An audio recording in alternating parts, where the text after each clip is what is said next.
Now question 30 देखिए। A pair of dice is throne simultaneously.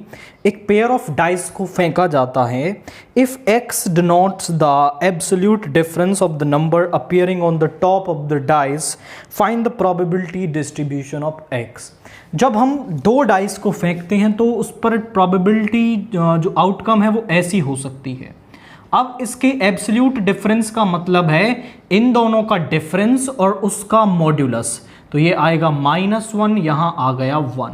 तो 1,2 और 2,1 का जब आप एब्सोल्यूट डिफरेंस निकालेंगे तो वो सेम आएगा, यानी ये दोनों किसी एक केस के फेवरेबल आउटकम होंगे। तो यहां पर हम बोल रहे हैं a pair of dice is rolled, let S denotes the sample space. S इसका सैंपल स्पेस है और सैंपल स्पेस के अंदर 36 एलिमेंट हैं। Let X denotes the random variable of absolute difference. Clearly X can take values. Absolute difference हो कितना सकता है? वो 0, 1, 2, 3, 4, 5 हो सकता है, 6 नहीं हो सकता, क्योंकि 6 डिफरेंस लाने के लिए आपको चाहिए 1,7 और 7 वहां पर डाइस में नहीं होता, तो 5 डिफरेंस हो सकता है। When x is equal to 0, favorable outcomes।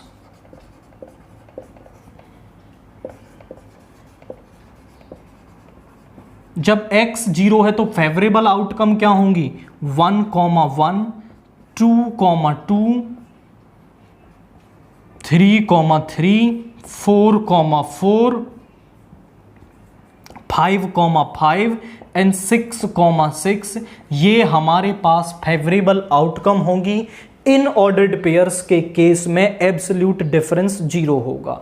तो यहां पर probability of x is equal to 0 क्या हो गई? फेवरेबल, यानी 6 अपॉन टोटल इज 1/6।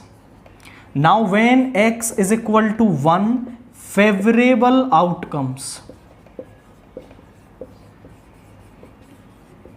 जब आपका x इज इक्वल टू 1 है तो फेवरेबल आउटकम्स क्या क्या होंगी?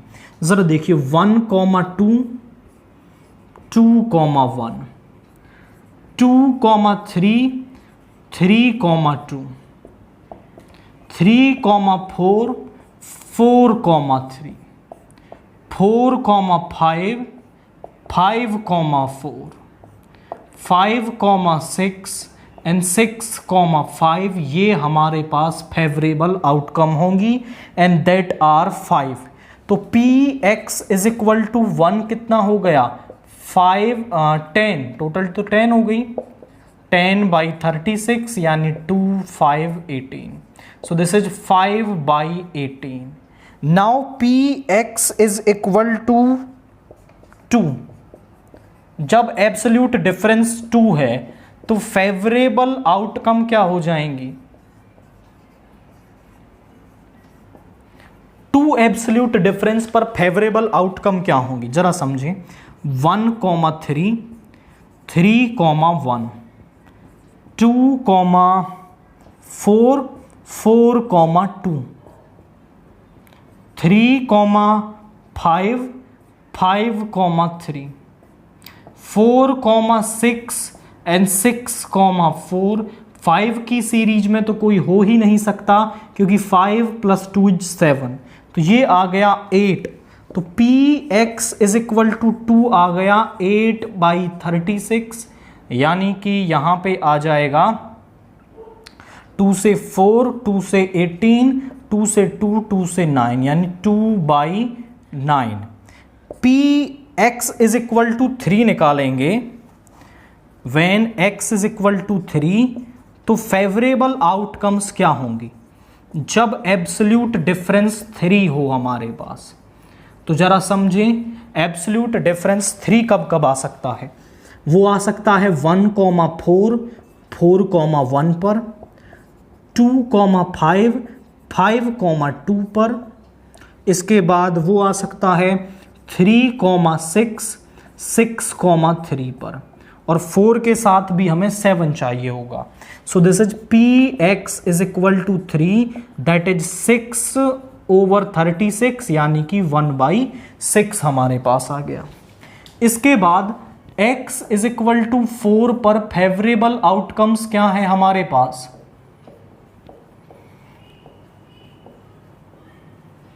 x इज इक्वल टू जब 4 है तो फेवरेबल आउटकम क्या होंगी? वो होंगी 1,5, 5,1, 2,6, 6,2, ये हमारे पास फेवरेबल आउटकम होंगी, that are 4। So P X is equal to 4 आ जाएगा 4/36 यानी 1/9। और when x is equal to 5 है तो फेवरेबल आउटकम क्या होंगी?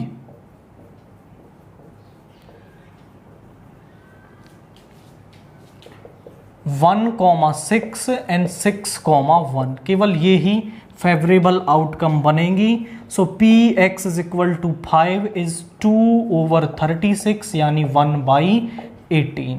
प्रोबेबिलिटी डिस्ट्रीब्यूशन हम यहां लिखेंगे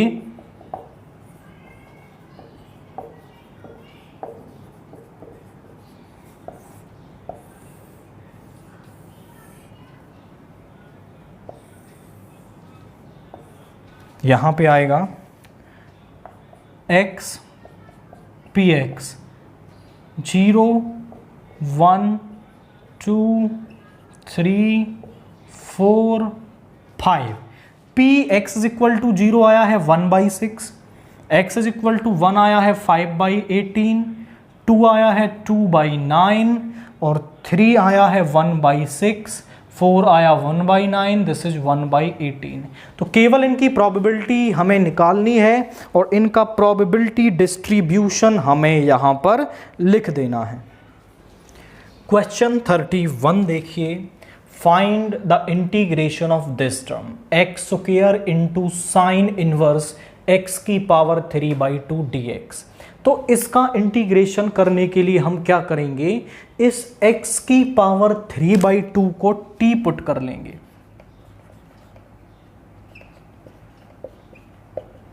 तो इसका डिफरेंशिएशन करेंगे तो 3/2 आगे आ जाएगा, इसमें से कम करेंगे 1 तो ये 1/2 dx is equal to dt। But हमें तो यहां dx को चेंज करना है, dx इज इक्वल टू 2 यहां आ जाएगा 3 डिवाइड में और dt अपॉन x की पावर 1/2। ऊपर जाकर के ये x की पावर -1/2 बन गई। नाउ अब हम इसको इसके अंदर पुट कर देंगे तो यहां पे आ जाएगा x स्क्वायर, इसमें अभी कुछ नहीं करना, साइन इनवर्स t और यहां पे आ गया 2/3 x की पावर -1/2 dt। बेस सेम तो पावर को ऐड कर लेंगे तो 2 - 1/2 हो जाएगा आपका 3/2 x की power 3/2 sign inverse t dt। और x की पावर 3/2 किसके इक्वल है? वो t के इक्वल है। तो यहां पे आ जाएगा 2/3 into t sine inverse t dt। Now according to the rule of ILATE, inverse trigonometric function जो है वो फर्स्ट फंक्शन होता है, एल्जेब्रिक सेकंड हो जाएगा। Integrating by parts, by part से इसका इंटीग्रेशन करेंगे तो फर्स्ट फंक्शन सेम, सेकंड का इंटीग्रेशन वो हो गया t²/2 माइनस फर्स्ट का डिफरेंशिएशन, सेकंड का इंटीग्रेशन एंड फिर टोटल का इंटीग्रेशन। तो 2 से जब मल्टीप्लाई कर देंगे तो ये कैंसिल और यहां पर ये भी कैंसिल हो जाएगा, यानी यहां बच गया 1/3 और t² into sine inverse t और ये 2 भी कैंसिल हो गया, माइनस साइन को अंदर ले लो, माइनस का t² अपॉन √1 - t² dt। आप समझे कि इसका इंटीग्रेशन करने के लिए मैं इसके जैसी टर्म ऊपर बना रहा हूं, तो मैंने यहां 1 को ऐड कर दिया और 1 को सबट्रैक्ट कर दिया। एक बार इसको इसके अपॉन में लिखेंगे 1/3 t² साइन इनवर्स टी, तो यहां पे आ गया 1 minus T square upon root 1 minus T square D T, और माइनस का 1 upon root 1 minus T square D T. यहां पे पावर 1 और यहां पे पावर 1/2, ऊपर जाके पावर 1/2 बच जाएगी। 1/3 T square sine inverse T plus root 1 minus T square, या फिर आप इसे 1 का स्क्वायर भी लिख सकते हैं डी टी, और ये आ गया माइनस का sine inverse T plus C. Integration of root A square minus X square हमारे पास होता है x/2, ये सेम टर्म आएगी, plus A square by 2 sine inverse x/a plus में c। तो यहां पर आ गया 1/3 T square sine inverse T A square x/2 यानी t/2, और ये सेम टर्म आ जाएगी 1 minus T square plus A square by 2 यानी 1/2, और साइन इनवर्स x/a यानी t/1, और ये माइनस का साइन इनवर्स t। यहां पे आप समझें कि अब ये 1/2 साइन इनवर्स t, ये माइनस का साइन इनवर्स t, तो ये आ गया 1/3 T square sine inverse t plus t/2 root 1 minus T square, और ये माइनस का half sine inverse t।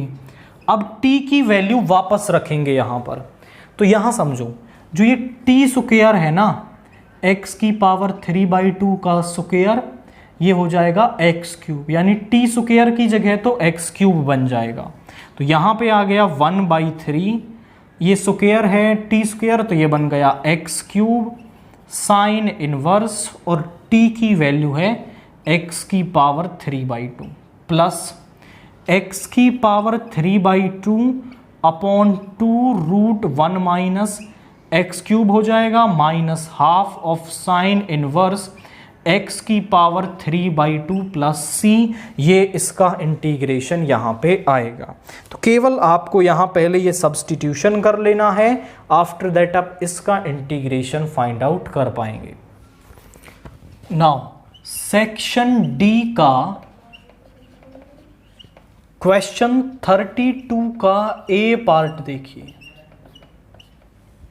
Show that the function fr to r defined by fx is equal to 2x upon 1 plus x square। हमारे पास एक function है and that is fr to r, जिसकी domain भी real number और को domain भी real number. हमारे पास है fx is equal to 2x upon 1 plus x square, और वो कह रहा है is neither 1 nor onto, ये ना तो 1 है और ना ऑन टू है, ये शो करना है। फर्दर फाइंड द सेट ए, यानी FR to A, तो हमें वो A बता दीजिए जिसके लिए ये जो फंक्शन है ये आपका ऑन टू होगा। तो यहां समझें कि 1 होने के लिए हम क्या करते हैं, ये डोमेन ये codomain, this is R, this is R। यहां पर दो x1 x2 मानते हैं, x1 की इमेज होगी fx1 और x2 की इमेज होगी fx2। फिर हम क्या कहते हैं कि fx1 और fx2 दोनों इक्वल हैं। अब ये दोनों इक्वल हैं तो ये दोनों इनसे मैप कर रहे हैं, दो एलिमेंट की एक इमेज मिल रही है।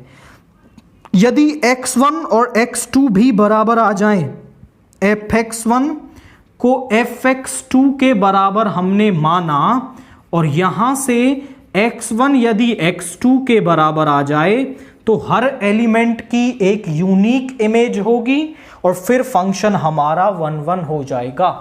तो हम यहां 4 1 पहले इसे कर रहे हैं। Let x1, x2 belongs to R domain such that कि जो fx1 है वो fx2 के इक्वल है, fx1 is equal to fx2।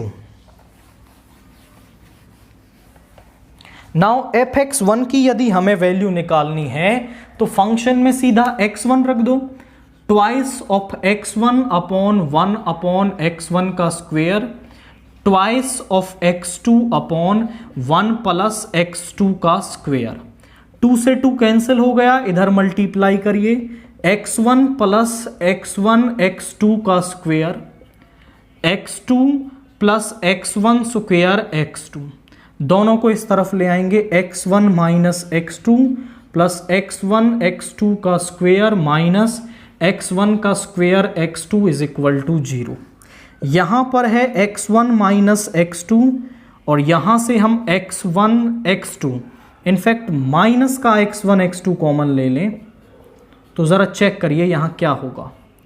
यहां बचेगा आपका माइनस का x2 और यहां बचेगा प्लस का x1। अब दोनों में से x1 माइनस x2 कॉमन ले सकते हैं, यहां बचा 1 minus x1 x2 is equal to 0। या तो x1 माइनस x2 0 होगा या फिर 1 माइनस x1 x2 0 होगा। तो यहां से आया x1 x2 is equal to 0 और यहां से x1 x2 का प्रोडक्ट ये आ गया x1 x2 is equal to 1। और यदि x1 और x2 का प्रोडक्ट 1 है विच इंप्लाइज कि जो x1 है वो x2 के बराबर नहीं हो सकता। कोई ऐसे दो रियल नंबर हर बार नहीं हो सकते जिनका प्रोडक्ट आपका 1 हो और वो आपस में बराबर भी हो। जैसे 1 इंटू 1 तो 1 हो जाएगा, वहां मिल जाएगा, बट 2 इंटू 2 4 होगा, वो 1 नहीं हो सकता। तो x1 is not equal to x2, so f is not 1 1, f is not 1 1 हमारे पास होगा। इसके बाद हम इसको करते हैं 4 on 2। 4 on 2 हम क्या करते हैं, fx को y के इक्वल मान लेते हैं और यहां पे आ गया 2x upon 1 plus x square is equal to y for such that y is not equal to 0। Onto का मीनिंग समझें, ये डोमेन और ये यहाँ पे इसमें रेंज मिलेगी। मान लीजिए कुछ इमेज डाल रहे हो तो जो वैल्यूज़ मिल रही हैं वो रेंज हो गई। लेट्स से कि यहाँ पे है A B C D, यहाँ है 1 2 3 4 और एक f फंक्शन ऐसा बन रहा है a, 1 a, 2 a, 3 a, 4। तो हम आपसे कहें कि आप रेंज बता दीजिए तो रेंज आएगी 1 2 3 4 इन सभी का सेट। तो रेंज को आप ध्यान से देखें तो जो कोडोमेन है यहां पर जो रेंज है वो किसके इक्वल आ गई, कोडोमेन के इक्वल आ गई। यानी कि अगर आपकी रेंज कोडोमेन के इक्वल आ जाती है तो फंक्शन ऑन टू हो जाता है। समझो कि रेंज कोडोमेन के इक्वल कब आएगी, जब यहां का हर एलिमेंट यहां के हर एलिमेंट से मैप कर जाएगा। अगर यहां के हर एलिमेंट से कोई ना कोई मैप कर रहा है मतलब यहां के हर एलिमेंट के लिए प्री इमेज मिल रही है, और अगर यहां के हर एलिमेंट के लिए प्री इमेज मिल जाए तो फंक्शन ऑन टू हो जाता है। यानी कि रेंज अगर कोडोमेन के इक्वल आ जाती है तो फंक्शन ऑन टू हो जाता है। मल्टीप्लाई करें, for y is not equal to 0, यहां पे आ गया 2x is equal to 1 y plus X square y। इसको इधर ले आइए, y X square minus 2x plus y is equal to 0। यहां पर ये x स्क्वायर में x वेरिएबल में एक क्वाड्रेटिक इक्वेशन है, इसके रूट्स हम निकाल सकते हैं।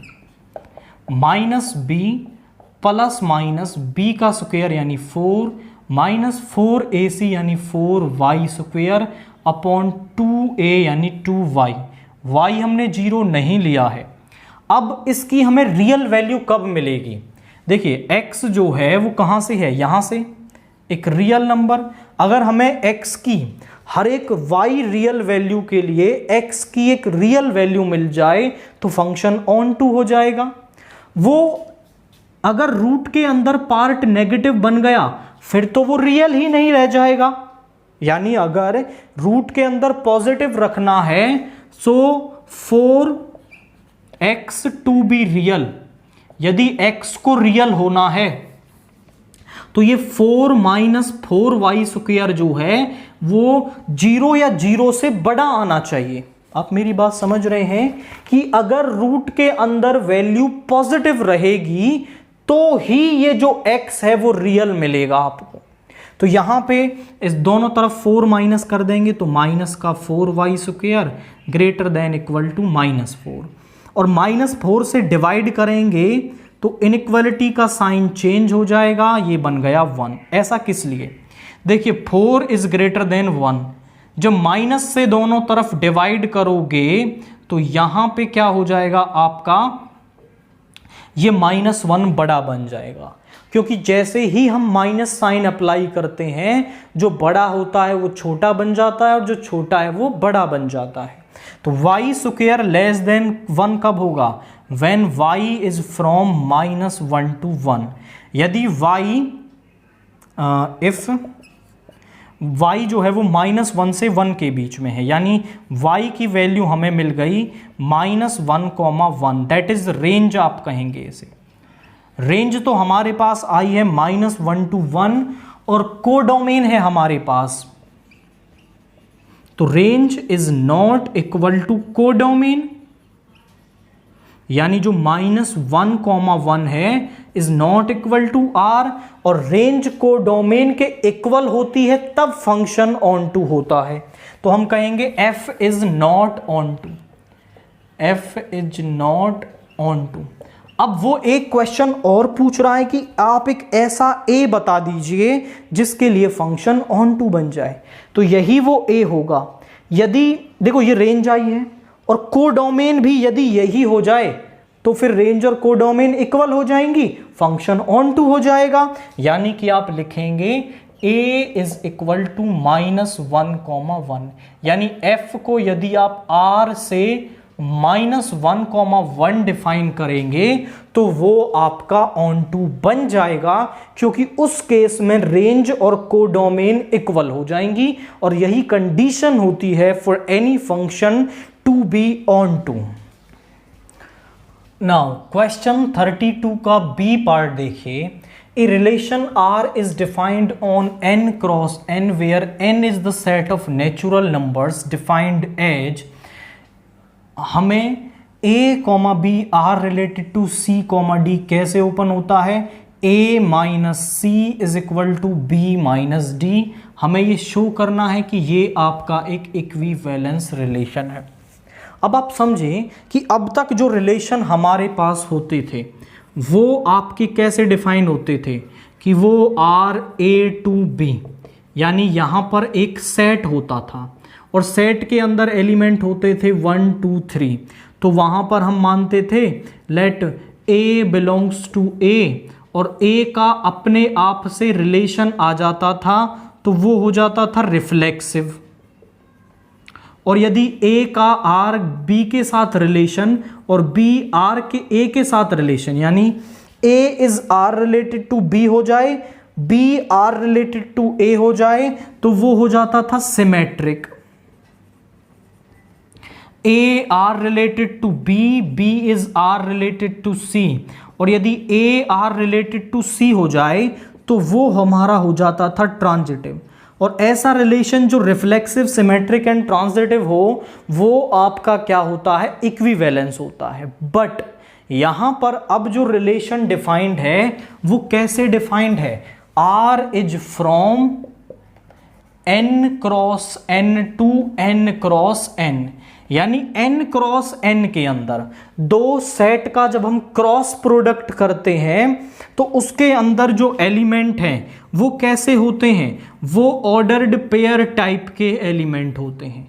यानी अब अगर रिफ्लेक्सिव दिखाना है तो A, B को खुद के साथ रिलेशन दिखाना पड़ेगा, और अगर सिमेट्रिक दिखाना है तो a कॉमा बी को r related b comma C के साथ और b कॉमा सी को r related a comma b के साथ। a comma B r related है c कॉमा d से, c comma d r related है e कॉमा f से, तो a कॉमा b को r रिलेटेड होना पड़ेगा e कॉमा f के, तब आप उसे ट्रांजिटिव कह पाएंगे। ये बेसिक डिफरेंस यहां पर आने वाला है। तो a comma B R related to a comma B, देखिए ये ओपन कैसे होता है, इसमें से इसको सब्ट्रैक्ट करते हैं, इसमें से इसको सब्ट्रैक्ट करते हैं, और अगर ये दोनों इक्वल आ जाते हैं तो वो आर रिलेटेड होते हैं। यानी इसमें से इसको सब्ट्रैक्ट करें और इसमें से इसको सब्ट्रैक्ट करें तो दोनों में 0 आएगा, हम उसे इक्वल लिख सकते हैं। यहां पे 4 रिफ्लेक्सिव हम इसे लिख रहे हैं, let a comma B belongs to n cross n। यहां पे हम a माइनस ए को b माइनस बी के इक्वल लिख सकते हैं। a minus A b minus B के इक्वल है, मतलब which implies a comma B is R related to a comma B. a minus A b minus B, ये आ रहा है a कॉमा बी खुद के साथ ही रिलेटेड है for all a comma B belongs to n cross n, so r is reflexive. तो जो r है हमारे पास वो क्या होगा, वो रिफ्लेक्सिव होगा। फॉर सिमेट्रिक हम इसे करते हैं, हमने मान लिया कि लेट a कॉमा बी जो है वो r related to c comma d है।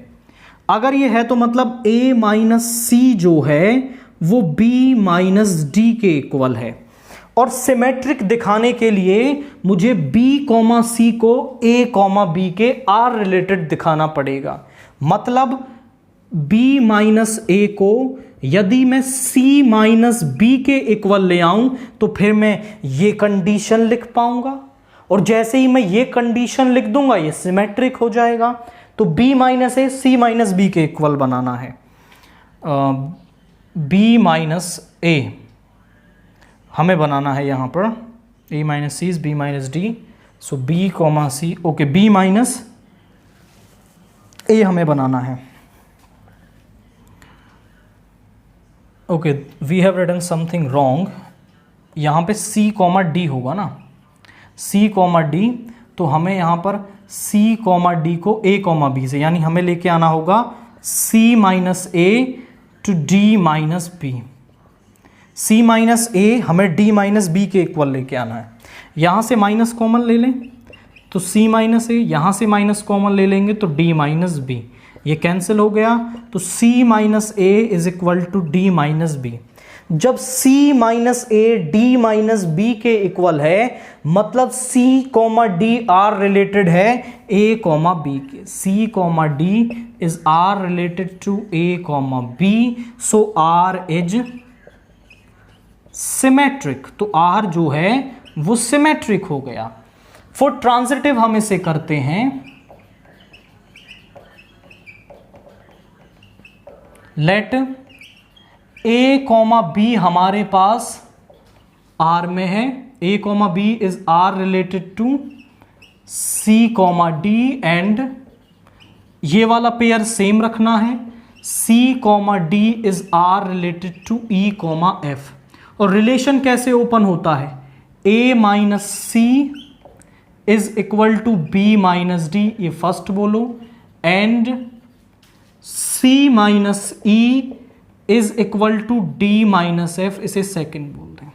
अब यदि मुझे a कॉमा बी को e कॉमा एफ से r रिलेटेड दिखाना है तो मतलब मुझे क्या दिखाना पड़ेगा कि a माइनस ई जो है वो इक्वल है b माइनस एफ के। यानी a माइनस ई यदि मैं b माइनस एफ के ले आऊं तो फिर मैं ऐसा लिख पाऊंगा, और यदि मैंने ऐसा लिख दिया तो r ट्रांजिटिव हो जाएगा। दोनों को ऐड कर दूं, एडिंग फर्स्ट एंड सेकंड, तो a minus C plus C minus E, b minus D plus D minus F, d से d, c से c, यानी a minus E is equal to b minus F, a minus E is equal to b minus F, which implies कि जो a comma b है वो r related है e comma f से, और यदि a comma b r related आ गया e comma f से, सो r is transitive, hence r is an equivalence relation. तो जो R है हमारे पास वो एक इक्विवेलेंस रिलेशन हमारे पास होगा। बस आपको माइंड में ये रखना है कि अब जो आपको एलिमेंट लेने हैं वो n क्रॉस n से लेने हैं, मतलब वो एक ऑर्डर्ड पेयर एलिमेंट होगा। a कॉमा b को खुद से रिलेटेड दिखाओगे, रिफ्लेक्सिव हो जाएगा। a comma B R related है c कॉमा डी से, और यदि c कॉमा डी को r रिलेटेड दिखा दिया a कॉमा बी से तो वो सिमेट्रिक हो जाएगा। a comma B R related है c कॉमा डी से, c कॉमा डी को r रिलेटेड दिखा दिया e कॉमा f से, तो वो ट्रांजिटिव हो जाएगा। रिफ्लेक्सिव, सिमेट्रिक, ट्रांजिटिव हो गया तो वो एक इक्विवेलेंस रिलेशन हमारे पास बन जाएगा। क्वेश्चन 33 देखिए, find the equation of A line which bisects the line segment joining the points. यानी हमें एक लाइन की इक्वेशन निकालनी है जो बाइसेक्ट करता है, बाइसेक्ट मतलब मिड पॉइंट पे काटता है एक लाइन को जो पॉइंट जॉइन कर रही है 2, 3, 4 एंड बी यहाँ पे 4, 5, 8 को ज्वाइन कर रही है। हमें इस लाइन की इक्वेशन निकालनी है एंड ये जो लाइन है इसको नाम दे दें सम L। ये आपका दो लाइंस दे रखी हैं, उनके परपेंडिकुलर है। आप समझो, एक लाइन की इक्वेशन निकालने के लिए हमें क्या चाहिए, x minus x1, y minus y1, z minus z1 upon x1, y1, z1 वो पॉइंट होता है जिससे वो लाइन पास हो रही है। a, b, c उसके drs हैं। यदि मुझे वो पॉइंट मिल जाए जिससे वो लाइन पास हो रही है और उसके drs यदि मिल जाए तो मैं उस लाइन की इक्वेशन लिख सकता हूं। अब वो कह रहा है कि लाइन इन पॉइंट्स को ज्वाइन करने वाली लाइन को बाइसेक्ट करती है, मतलब मिड पॉइंट पे कट करती है। तो इस पॉइंट के coordinates by mid point formula हम निकाल पाएंगे। तो हमें लाइन L पर एक पॉइंट मिल जाएगा जिससे वो पास हो रही है, फिर हमें केवल इसके drs निकालने होंगे। तो यहां पे आप समझें कि लेट इस पॉइंट को नाम दे देते हैं M। Let L line bisect AB at M। So by midpoint formula, midpoint formula से हम M के कोऑर्डिनेट्स निकाल सकते हैं। 2 + 4 by 2, 3 + 5 by 2, 4 + 8 by 2, यानी M के कोऑर्डिनेट्स आ गए that are 6 by 2 is 3, 4 and 6, 3, 4, 6 हमारे पास आ गए। यानी लाइन L पर हमें एक पॉइंट मिल गया जिससे वो पास हो रही है, x1, y1, z1 मिल गया। अब केवल a, b, c हमें निकालना है। लाइन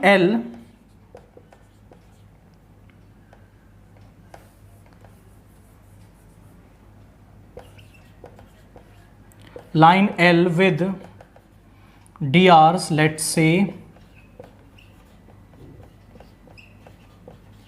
हमने मान लिया कि इसके drs a, b, c हैं, इज परपेंडिकुलर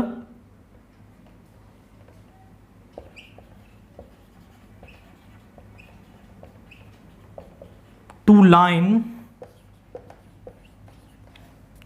पहली लाइन है x minus 8 by 3, y plus 19 upon minus 16 and z minus 10 over 7 with D R's, इसके डी आर्स क्या हैं?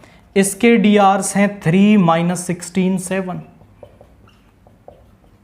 एंड एक और दूसरी लाइन भी है, x minus 15 over 3 y minus 29 by 8 z minus 5 by minus 5। और इसके डी आर्स क्या हैं? इसके डी आर्स हैं 3 8 माइनस 5। और हम ये जानते हैं कि दो परपेंडिकुलर लाइंस के डी आर्स का प्रोडक्ट 0 होता है। सो यहां पे इसकी मल्टीप्लाई इससे करेंगे 3a माइनस 16b और ये प्लस का 7c इज इक्वल टू 0, इसको फर्स्ट बोल दो। एंड सेम इसके साथ यहां पे होगा 3a plus 8b minus 5c is equal to हमारे पास यहां पे 0 आ गया। अब हमें a, b और c की वैल्यू निकालनी है, तो हम क्रॉस मल्टीप्लिकेशन मेथड यूज कर लेंगे। a निकाल रहे हैं, a को कवर कर लो और इसकी मल्टीप्लाई इससे minus 16 into minus 5 is 80 minus, फिर इसकी मल्टीप्लाई इससे 7 इंटू 8 इज 56। b निकाल रहे हैं तो b को कवर कर लो, 7 इंटू 3 इज 21 माइनस, और ये 3 इंटू माइनस 5 इज माइनस 15, तो ये प्लस का 15 हो गया। c निकाल रहे हैं, c को कवर कर लो, 3 इंटू 8 इज 24 माइनस, और यहां पे हो जाएगा ये 48 और ये प्लस का 48, इसको मान लो सम k के इक्वल। तो a अपॉन यहां पे इसमें से इसको सब्ट्रैक्ट करेंगे, so this is 56 10 minus 6 is 4, यहां पे आ गया 7 minus 5 is 2, b upon this is 6 3, यहां पे is equal to c upon 12 72 और इज इक्वल टू k। तो यहां से a इक्वल आ जाएगा 24k, b इक्वल आ गया 36k, c इक्वल आ गया 72k। तो डी आर्स क्या आ गए हमारे पास? 24k, 36k, 72k। यदि डी आर्स में से कुछ कॉमन आ रहा है तो वो भी हम ले सकते हैं, यहां से 12k कॉमन ले लेते हैं, तो यहां पे आ गया 2 3 और यहां पे आ गया 6, हाँ 2 3 6। तो इक्वेशन ऑफ लाइन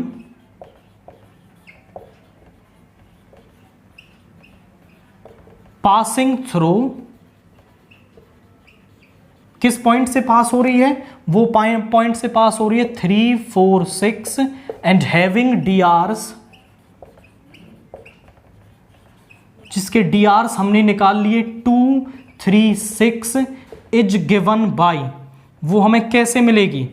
वो हमें यहां x minus x1 over a, y minus y1 over b, z minus z1 over c, यहां पुट करने से वो इक्वेशन मिलेगी।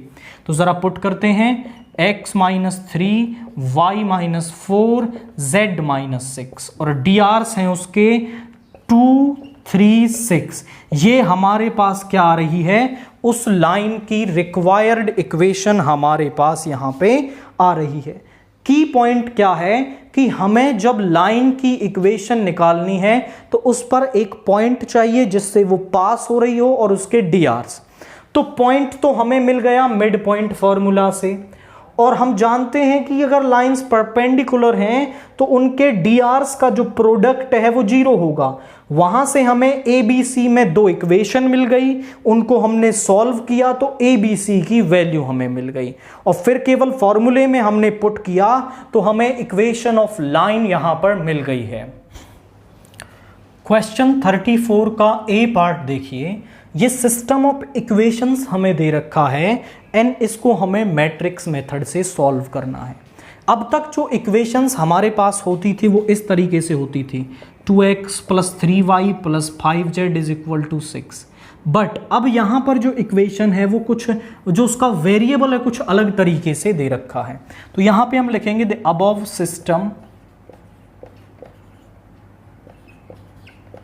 Of equation can be written as, इसको हम लिख सकते हैं ax is equal to B. A यहां पर इनके कॉफिशिएंट्स हैं, दैट इज 2 3 10 4 -6 5 एंड 6 9 -20, ये इसके क्या है, ए है। और जो x है इसको करने के दो तरीके हैं, या तो आप 1/x को कुछ t, 1/y को कुछ u एंड 1/z को v मान लेना और फिर यहां पे लिखना आप tuv, या फिर डायरेक्टली ही आप वेरिएबल को यहां पे 1/x 1/y 1/z ले सकते हो। इससे आपका एक स्टेप कम हो जाएगा। एंड यहां पे b होगा एक कॉलम मैट्रिक्स फॉर जो सामने वैल्यूज लिखी हुई हैं।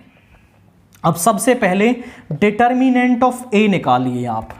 एक्सपेंडिंग अलोंग रो 1 2, इस रो इस कॉलम को छोड़ेंगे तो 120 -45 -3, इस रो इस कॉलम को छोड़ेंगे तो माइनस का 80 माइनस का 30 प्लस का 10 इंटू इस रो इस कॉलम को छोड़ेंगे तो 36 और ये प्लस का 36।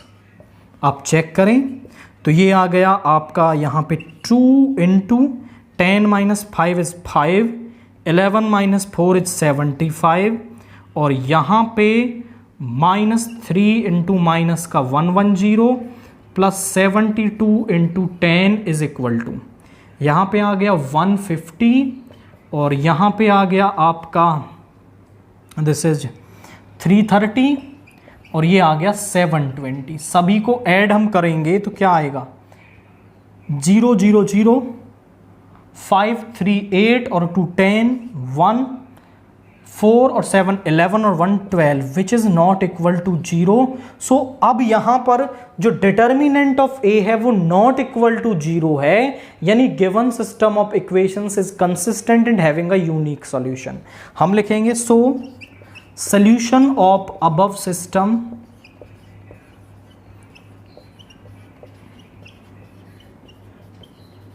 Is unique and given by, इसका यूनिक होगा एंड गिवन बाय, वो हमें कहां पुट करने से मिलेगा, वो x is equal to a inverse b, यहां पर आप पुट करेंगे तो आपको सोल्यूशन मिल जाएगा।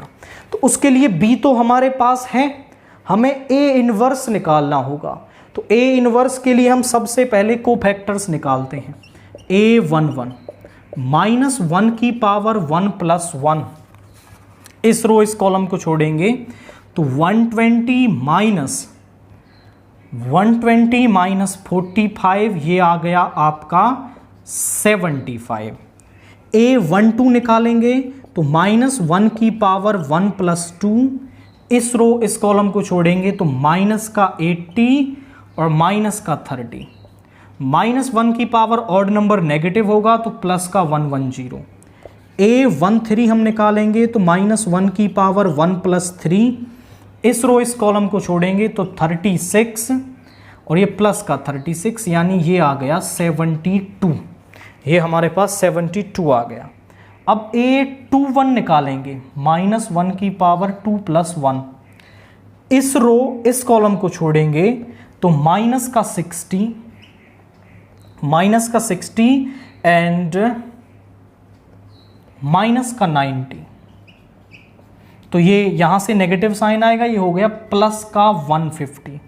इसके बाद a22 निकालेंगे तो -1 की पावर 2 + 2, इस रो इस कॉलम को छोड़ दिया, माइनस का 40 माइनस का 60, यानी कि माइनस का 100। a23 -1 की पावर 2 + 3, इस रो इस कॉलम को छोड़ेंगे, 18 - 18 इज 0, यहां पे 0 आ गया। इसके बाद a31 -1 की पावर 3 + 1, इस रो इस कॉलम को छोड़ेंगे, 15 माइनस और ये हो गया प्लस का 60, यानी प्लस का 60 आ जाएगा, ये तो प्लस का ही रहेगा 75। A32 निकालेंगे -1 की पावर 3 + 2, इस कॉलम को छोड़ेंगे 10 -40, ये माइनस का 30 और इससे ये प्लस का 30 हो जाएगा। A33 -1 की पावर 3 + 3 इज -18 -12, -80 -12 हमारे पास यहां पे आ गया, ओके ये 12 है, -12 ये आ गया माइनस का 24। हम निकालते हैं एडजॉइंट ऑफ ए किसके इक्वल होता है, कोफैक्टर्स का ट्रांसपोज। कोफैक्टर्स आए हैं 75 1 110 72, 75 1 110 72, ये आया है 150 -100 0, 75 30 -24, ये हमारे पास क्या आ रहे हैं, यहाँ पे कोफैक्टर्स इसके आ रहे हैं। अब इसका ट्रांसपोज कर देंगे तो एडजॉइंट मिल जाएगा। 75 100 72, 150 -100 0, 75 30 -24।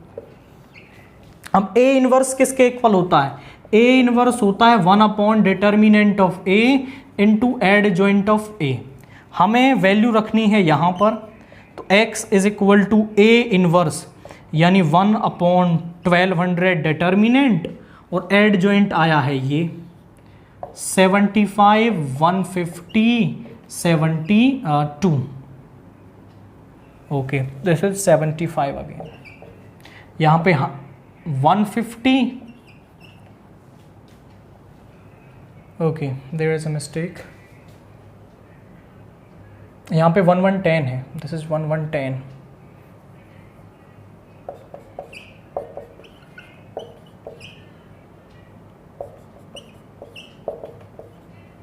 ये है हमारा एडजॉइंट ऑफ ए। 75 150 75 1110 -100 72 0 -24, और यहाँ पे रखेंगे हम b को, दैट इज b, यहाँ इस इक्वेशन में रखना है। b क्या है 412,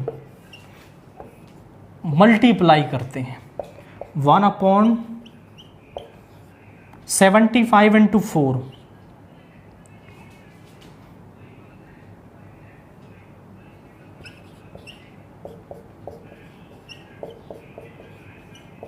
ये हो गया। इसकी मल्टीप्लाई से करेंगे 440 -100 + 60, और यहाँ पे आएगा,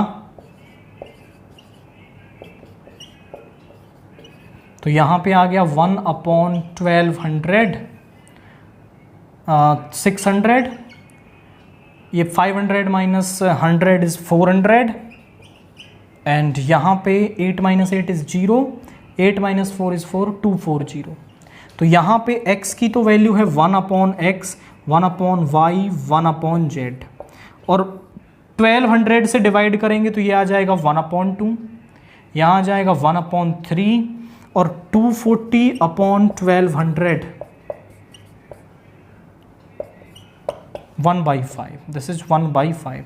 दो मैट्रिक्स इक्वल कब होती हैं, जब उनके कॉरस्पॉन्डिंग एलिमेंट्स इक्वल होते हैं, यानी यहां से 1/x आ गया 1/2 के, दोनों को उल्टा करेंगे तो x आ गया 2, 1/y आ गया 1/3 के, तो यहां से y आ गया 3, 1/z आ गया 1/5 के, तो यहाँ से z आ गया 5, यानी x y z की वैल्यू हमें मिल गई।